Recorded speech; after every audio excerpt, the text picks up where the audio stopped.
नमस्कार, राजस्थान समाचार में आपका स्वागत है। पेश है राजस्थान की खास खबरें।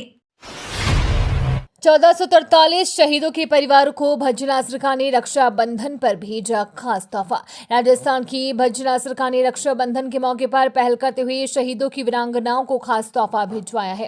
प्रदेश भर में 1443 वीरांगनाओं को राखी पर 2100 रुपए के साथ शॉल, श्रीफल और मिठाई भेजकर सम्मान दिया है।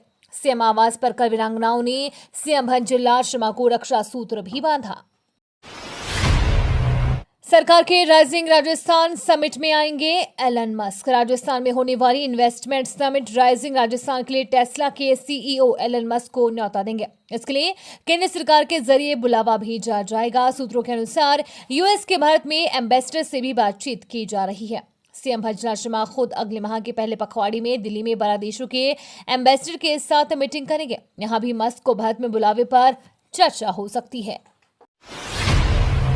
राजस्थान में सरकारी शिक्षकों के रिक्त पदों का आंकड़ा। अंग्रेजी माध्यम महात्मा गांधी स्कूलों के लिए शिक्षा विभाग में शिक्षकों के चयन की प्रक्रिया चल रही है। चयन परीक्षा के माध्यम से इसी महीने 18,000 शिक्षकों को हिंदी माध्यम स्कूलों से अंग्रेजी माध्यम स्कूलों में भेज दिया जाएगा। अभी हिंदी माध्यम सरकारी स्कूलों में शिक्षकों के 50,000 से ज्यादा पद रिक्त पड़े हैं, यानी इस महीने के अंत तक ये आंकड़ा बढ़कर 70,000 पार पहुंच जाएगा। सीएम भंजलाल बोले, युवाओं के साथ धोखा करने वालों को नहीं बख्शेंगे। मुख्यमंत्री भंजलाल शर्मा ने कहा कि जीवन को सही दिशा देने में शिक्षक की महत्वपूर्ण भूमिका होती है। वे न केवल विद्यार्थियों को शिक्षा का महत्व बताते हैं, बल्कि उन्हें जीवन की हर परिस्थिति का सामना कर सफल बनाने के लिए मार्गदर्शित भी करते हैं। प्रदेश सरकार इसी गुरु शिष्य परंपरा को सुदृढ़ करने की दिशा में निरंतर कार्य कर रही है तथा प्रदेश के प्रत्येक युवा को गुणवत्तापूर्ण शिक्षा के साथ रोजगार के अवसर उपलब्ध करवाना हमारी प्राथमिकता है। उन्होंने कहा कि पेपर प्रकरणों से युवाओं के सपनों पर कुठाराघात होता है। राज्य सरकार द्वारा इस पर त्वरित कार्रवाई करते हुए एसआईटी का गठन कर अब तक 157 लोगों को गिरफ्तार भी किया जा चुका है। उन्होंने युवाओं को आश्वस्त किया कि युवाओं के साथ धोखा करने वाले किसी भी अपराधी को नहीं बख्शा जाएगा। सप्त ज्योतिर्लिंगों के दर्शन करने का है मन, रेलवे आपके लिए लेकर आया है ये प्लान। अगर आप कम खर्च में सप्त ज्योतिर्लिंगों के दर्शन करना चाहते हैं तो ये खबर आपके लिए है। उत्तर पश्चिम रेलवे ने शिव भक्तों को 11 दिन में सप्त ज्योतिर्लिंगों के दर्शन करवाने का निर्णय किया है। इसके लिए 10 सितंबर को भारत गौरव टूरिस्ट ट्रेन का संचालन किया जाएगा। ये ट्रेन 10 सितंबर को श्री गंगानगर से रवाना होकर वाया हनुमानगढ़, सादुलपुर, चूरू, सीकर, रिंगास, जयपुर और अजमेर से सवारी लेते हुए जाएगी।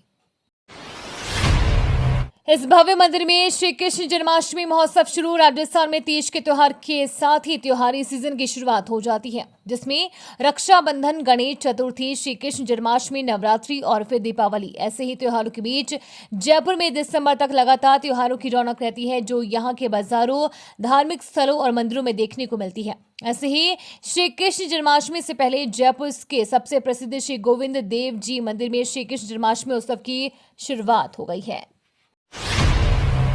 जो लोग व्यक्तिगत हित और सियासी स्वार्थ को राष्ट्रीय हित से ऊपर रखते हैं, उन्हें बर्दाश्त नहीं करना चाहिए।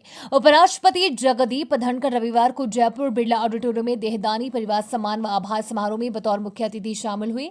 इस दौरान कार्यक्रम को संबोधित करते हुए उपराष्ट्रपति ने कहा कि जो व्यक्तिगत हित और सियासी स्वार्थ को राष्ट्रीय हित से ऊपर रखते हैं, उन्हें किसी भी सूरत में बर्दाश्त नहीं करना चाहिए। उन्होंने कहा कि अच्छे और बड़े पद पर रहने वाले कुछ लोग ऐसा दिखाते हैं कि देश में कुछ भी हो सकता है। हमारा संकल्प होना चाहिए कि हम किसी भी हाल में राष्ट्रीयता को तिलांजलि नहीं देंगे। केंद्रीय मंत्री हर्ष मल्होत्रा का सीएम ममता पर बड़ा प्रहार। एक दिवसीय दौसा दौरे पर रविवार को पहुंचे केंद्रीय मंत्री हर्ष मल्होत्रा ने पश्चिम बंगाल की सीएम ममता बनर्जी पर जमकर हमला बोला।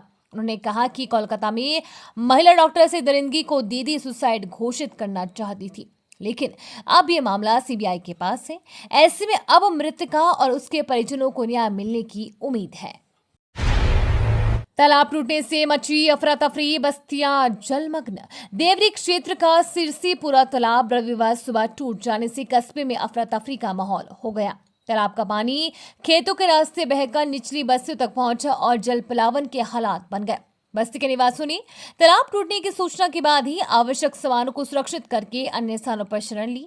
तालाब की पाल में 2 दिन पहले छेद हो गया था। इससे लगातार पानी का रिसाव हो रहा था। हालांकि प्रशासन और पंचायत इस रिसाव को रोकने की कोशिश में जुटे थे। यहाँ 700 कट्टे पाल पर लगाने के बाद भी रिसाव होता रहा।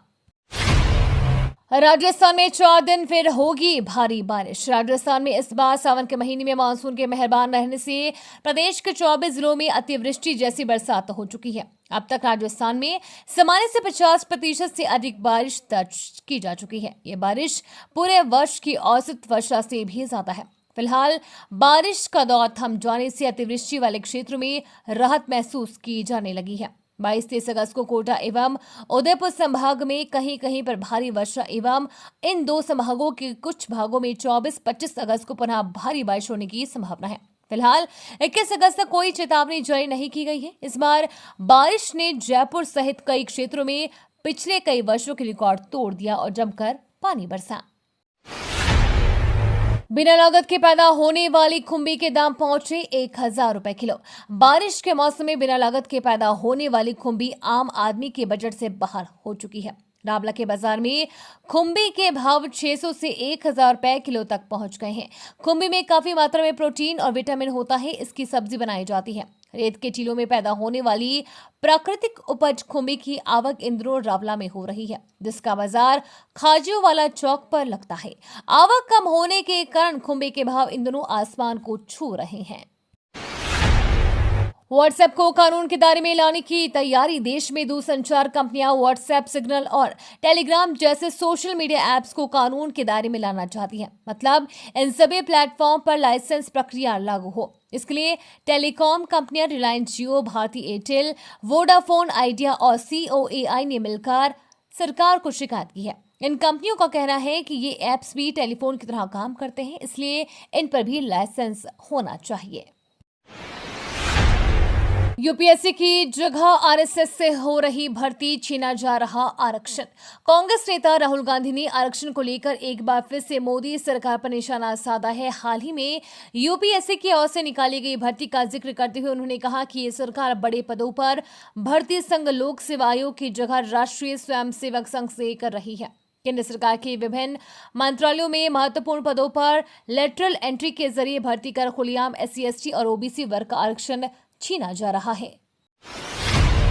21 अगस्त को भारत बंद #X पर हुआ trend. Social media platform X पर बुधवार 21 अगस्त 2024 को भारत बंद की चर्चा जोरों पर है। #21 अगस्त भारत बंद इस समय ट्रेंड कर रहा है। इस हैशटैग के साथ 15.4 हजार पोस्ट X पर डाले गए हैं। आरक्षण बचाओ संघर्ष समिति ने अनुसूचित जाति और जनजाति के लिए आरक्षण के संबंध में सुप्रीम कोर्ट के हालिया फैसले के विरोध में इस बंद का आह्वान किया है। सुप्रीम कोर्ट की संवैधानिक पीठ ने 1 अगस्त 2024 को एक महत्वपूर्ण फैसला सुनाया। उन्होंने राज्यों को SC और ST समूहों के भीतर उप श्रेणियां बनाने की अनुमति दी, जिसमें कहा गया जिन्हें वास्तव में इसकी आवश्यकता है उन्हें आरक्षण में प्राथमिकता मिलनी चाहिए। गृह मंत्रालय का राज्यों को निर्देश, लॉ एंड ऑर्डर पर हर 2 घंटे में भेजे रिपोर्ट। केंद्रीय गृह मंत्रालय ने कोलकाता में सरकारी RG कर मेडिकल कॉलेज और अस्पताल में एक ट्रेनी डॉक्टर के साथ रेप और हत्या के बाद कानून व्यवस्था से संबंधित एक आदेश जारी किया। आदेश में कहा गया है कि सभी राज्य अपनी कानून व्यवस्था की जानकारी गृह मंत्रालय को हर 2 घंटे पर दे। गृह मंत्री अमित शाह द्वारा ये फैसला राज्य में बढ़ रही अपराध को देखते हुए लिया गया है। राज्यों के पुलिस अधिकारियों को भेजे गए संदेश में आदेश दिया गया है कि विरोध प्रदर्शनों के मद्देनजर अपने राज्यों की कानून व्यवस्था की स्थिति पर नजर रखी जाए।